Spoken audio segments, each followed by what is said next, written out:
Is Destiny 2 Beyon Light worth the $40 price tag?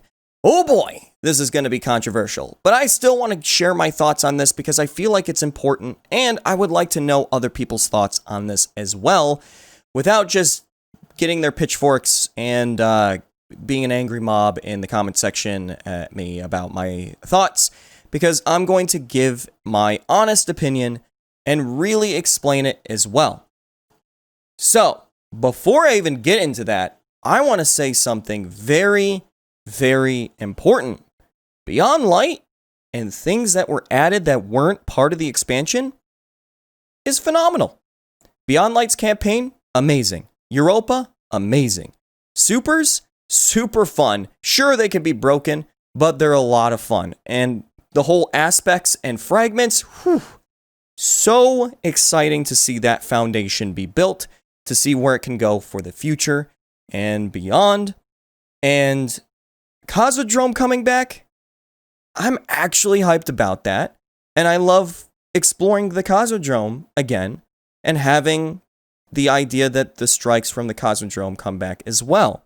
And that's free content. Okay.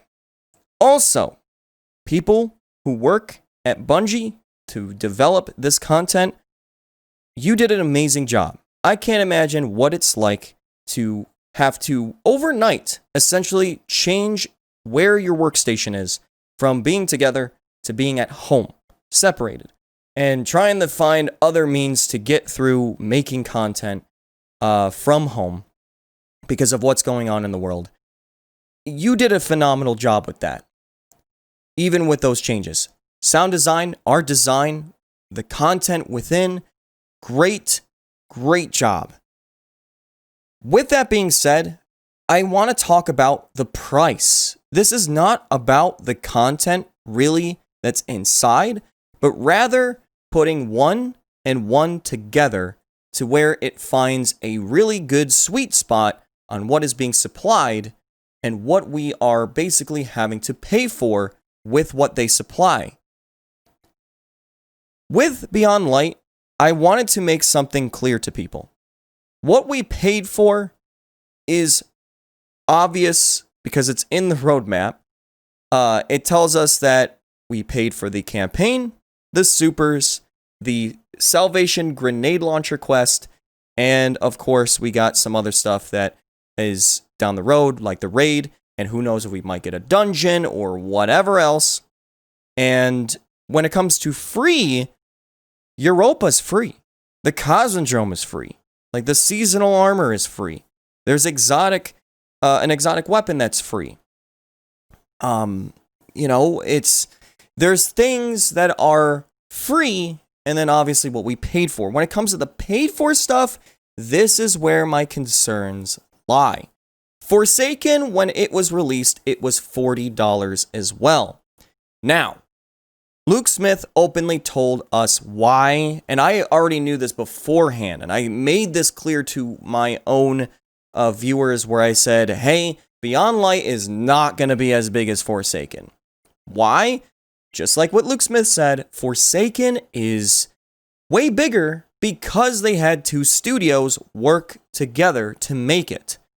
Forsaken was an amazing expansion, mainly because they had a lot of help and was able to do tons more because of it. Beyon Light, not so much. Same thing with Shadowkeep when that was released. Now, with that being said, Forsaken was priced $40, added 9 supers, 2 patrol zones, a fleshed out story as well, a raid, a blind well activity. It added tons and tons of new weapons, a vendor refresh, tons of exotics. They overhauled our entire gameplay where they brought back special weapons and even went to the extent of where we would have kinetic special weapons and so on. And I can keep going on with more. I mean, tons of strikes, Crucible maps. Gambit was a brand new mode with new maps as well tied to it, of course. Lots and lots of stuff. Beyon Light, $40, as of right now, has brought us a raid, a campaign, Europa, it's still technically free, so we didn't pay for that. I want to make that clear. Stasis, some exotics that are awesome. No vendor refresh though. And basically with in total right now around roughly 30 something weapons that are in the database for this expansion and this season alone. That is also including the 7 or so weapons that are just adepts of the trials, weapons from previous, and 2 weapons that are from Iron Banner Year 1 of D2 that are being brought back with random rolls as well. Okay, here is where the problem lies and where I'm confused. Why is this price $40 then? When you compare it to how expansions were in the past, this honestly makes me worried. Like, where's the stuff that we're paying for? And I understand people are saying that this is only week 1, and trust me, I want Bungie to pretty much literally make me look like a clown. I want that to happen because I am passionate about the game. That's why I'm giving this criticism, and it hurts to do so. Because I still want to play Destiny, and I still love Destiny. But I don't think that this was the right move. I know what's going on in the world, but nobody was like, hey, you have to release this game at $40. Because it goes full circle. You at home maybe not have had the greatest income because of what's going on in the world. So trying to lower expectations on what's in the content for us because of things maybe going on in the world, or because they just didn't have obviously the workforce that they originally did for Forsaken as big as it was to make as much content as that was. If we're expected to lower expectations, maybe lower the price as well. That's the outlook. And I still am perfectly fine with the Eververse store. It's cosmetic only. Yeah, I know $10 for an emo can be much, but I've always been open to spend money on like Dawning Armor and all kinds of cool cosmetics and stuff, because I look at it as a tip jar when Bungie is doing a great job, and that's how I've always looked at it. So I have no problems with that. This is more aligned to just the expansion. I do understand that people want to say that over the course of this whole year till the next expansion, they will add more weapons and so on. But the problem with that is we're looking then into the $10 portion of the Season Pass. Yeah, the Season Pass could be a steal where we're getting a lot more out of the Season Pass and feeling amazing about it. But with Beyon Light, with what we paid for with Beyon Light alone, that's where I'm really confused. And we're going on faith on what's happening for the future. That hasn't really happened this way. When Shadowkeep released, did the rest of the seasons down the road add brand new strikes, like tons of them? Brand new Crucible maps, like brand new? I mean, D1 remakes, as we've learned, that those are things that should be free since they are from Destiny 1. And Gambit, well, you know how that went. This is where my concerns are. No vendor refresh. Not that many strikes. No new Crucible maps. No new Gambit maps. And yet, why do we do sunsetting with the weapons that are now useless to where there's not enough to supply to replace that now, making us kind of get fatigued on the grind to get weapons because there's not that many new ones. And I mean brand new. On top of this, why did we do the Destiny Content Vault when we clearly were not going to really add a lot of stuff right now? Maybe wait till the next expansion that probably will add a lot, because I'm getting really, really annoyed going to the Crucible or Gambit or Strikes and getting the same thing over and over again. Granted, some of the maps that were removed, or strikes, or whatever, were garbage, and I'm glad to see them gone, but we still have the Fnatic strike. Yeah, that's all I can really say. And for me personally, when it comes to this expansion, I feel like it would have been better as a $20 expansion than have the Season Pass be $10, of a total of $30. I think that would be fair, but I don't know. And again, I do understand that things are bad. And a lot of other game companies are making these statements as well with what's going on. But what about our lives? What about people who don't have the income to pay for things? It goes, again, full circle. And even then, think of it as this way. You go to a car dealership every single time you go to get a brand new vehicle. And you spend around $25,000 on a vehicle each time. And each time, this vehicle always will come with everything you need. The tires, it's got its windows, doors, everything's inside of it. It's running, it's runnable. It's not like a broken down mess or whatever. It's not perfect, but it's going to do, like, it's not a brand new, I don't know, $1 million vehicle, obviously, but it's what you're trying to look for to ensure that it will get you to your work, whatever, you're driving it for a while. Then all of a sudden, you go to the dealership this year, and you go to spend $25K, and because it was $25K, you expect it to be pretty much the same as last time that you went to go get a vehicle at $25K. You walk up to the dealership, and they show you the vehicle, and it's missing windows, missing seats, it's missing a tire, the muffler's gone, you don't even know if it's runnable in a way, and they tell you, well, it was tough to make content this time, or in this case, finish the vehicle in the way that we used to for the same price, so this is why it's this way. And then you go, okay, then I'm paying way less. And they go, no. Didn't you hear my story? It was harder. Okay, well, I'm not going to pay that same amount then. That's where I'm at. That's how I feel. I'm openly saying that I love the content inside. It's where the price makes me a little bit worried. If this is the mindset of what we should be doing. I was fine with the Eververse store being overpriced because when we were getting content that was good, I was like, yeah, I don't care. I want to give them more money. And I'm pretty sure when the transmogs come through, people are going to be spending money like crazy as well. In this case, I'm feeling sad. Not angry, just sad. Granted, I've had my fair share of crankiness on stream about it, but now I'm just genuinely sad. Because this is not the Bungie that I feel like would do something like that.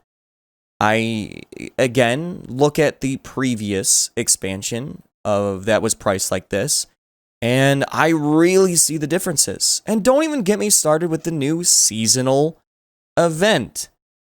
The Wrathborn hunts. Oof. So we go from Vex Offensive, Sundial, to a solo-esque event, essentially, where you battle a reskin enemy or whatever with, you just stand in a stink cloud and kill the boss. And before then, of course, you do a Monster Hunter thing where you follow the stink to the thing. Granted, the story, whew, can't wait. Crow's back, all those things I really like.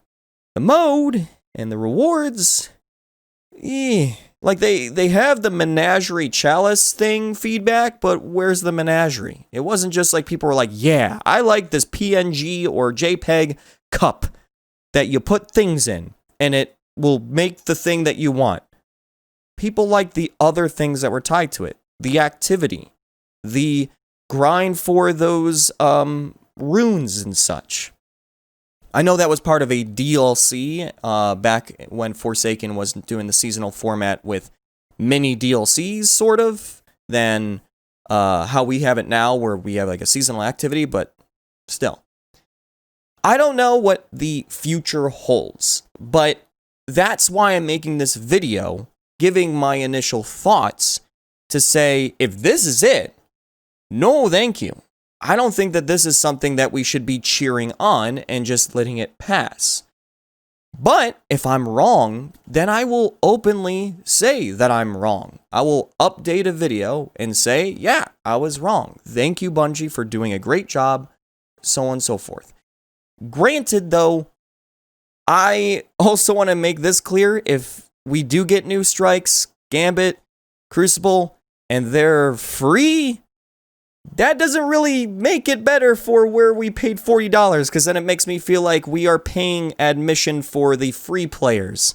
Like, Bungie's like, yeah, making free content's really tough and costs us a decent amount of money, so let's have people who buy the campaigns overcharge them, so then the people who play for free get free content. Like, I don't want to feel that either, but I want to ensure that they're getting free stuff too, and that's how I've been assuming with the Cosmodrome idea that will stay free.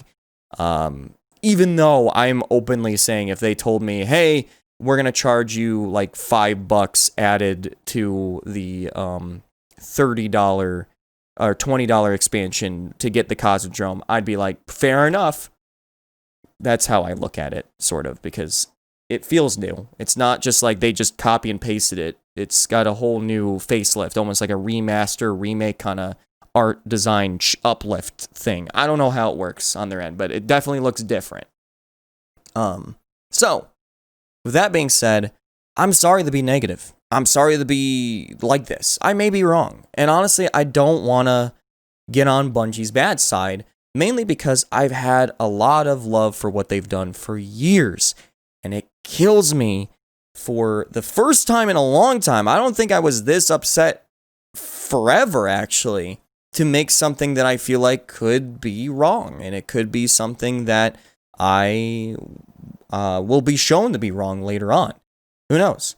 But I do want to say that even if the raid's amazing, it still doesn't justify, again, the lack of other content that we were priced at for $40 for Forsaken, and it's nowhere close. I mean, nowhere close to how Forsaken was right now.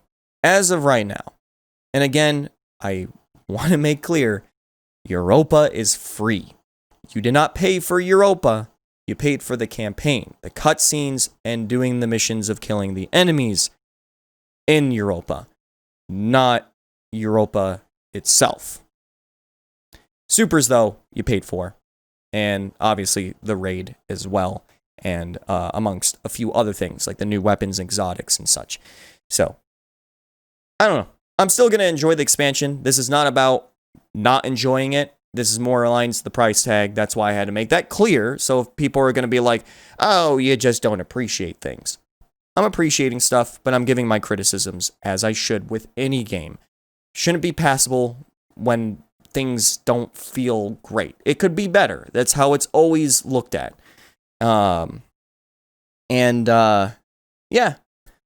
That's my initial thoughts. So, as usual, I want to know your thoughts in the comments down below. And explain, please. Don't just be like, Chibi, you're stupid. I am, at times, trust me. But in this case, please, just explain why. Even if you agree. I like to know. So, either way, thank you so much for listening. If you're having a great Chibi-tastic day, I hope it's better. And if not, I'm sorry. I hope it's better. But either way, if you're... listening through this the whole way through, I thank you, at least for doing that. Even if you agree with me, like people who disagree with me is, of course, thank you for at least listening through the video. So thank you so much. I hope you have a I can't even speak. Have a Chibi-tastic day, evening, night, wherever you are, and I'll see you in the next Chibi video. Chibi out.